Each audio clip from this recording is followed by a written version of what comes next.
வடகொரியாவின் அடுத்த அரசியல் வாரிசு யார் என்பதில் அதிபர் கிம் ஜாங் உன்னின் மகள் மற்றும் சகோதரி இடையே போட்டி நிலவுவதாக பரபரப்பு செய்தி வெளியாகியிருக்கிறது.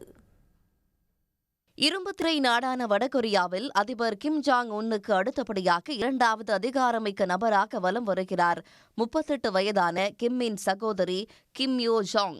இந்நிலையில் கடந்த 2022ஆம் ஆண்டு இறுதியில் வடகொரியா தொலைதூர ஏவுகணையை சோதனை செய்தபோது கிம்முடன் 9 வயதான அவரது மகள் கிம் ஜூ ஏயும் இருந்தார். பின்னர் ராணுவ அணிவகுப்பு, தொழிற்சாலையை பார்வையிடுவது, ஆயுத சோதனை என்று தந்தை கிம்முடன் அடிக்கடி பொது நிகழ்ச்சிகளில் தென்பட்டார் கிம் ஜூ ஏ.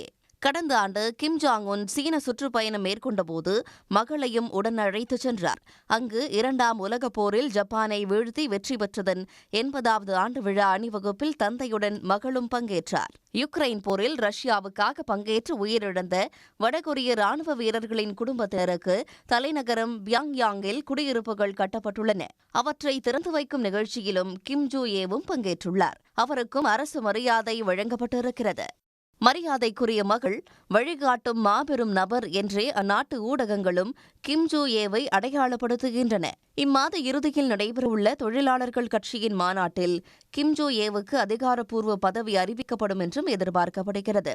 மூத்த ராணுவ தளபதிகளே கிம் ஜூ ஏவுக்கு தலை வணங்கி மரியாதை செலுத்தும் போது அத்தையான கிம் யோ ஜாங் அவ்வாறு செய்யாதது வாரிசு போட்டியில் மோதல் இருப்பதை காட்டுவதாகவே பார்க்கப்படுகிறது. தொழிலாளர் கட்சியின் மத்திய குழுவில் உயர் பொறுப்பில் இருக்கும் கிம் யோ ஜாங் ராணுவ விவகாரங்களிலும் ஏவுகணை சோதனைகளிலும் முக்கிய முடிவுகளை எடுக்கும் நபர். அதிபர் கிம் ஜாங் உன்னுக்கு நிழலாகவும் இருப்பதால் அதிகாரத்தை கைப்பற்ற போட்டியிடாமல் இருக்க மாட்டார் என்றே அரசியல் நோக்கர்கள் கூறுகிறார்கள். உடனுக்குடன் செய்திகளை தெரிந்து கொள்ள சன் நியூஸ் பெல் ஐகானை கிளிக் பண்ணுங்க.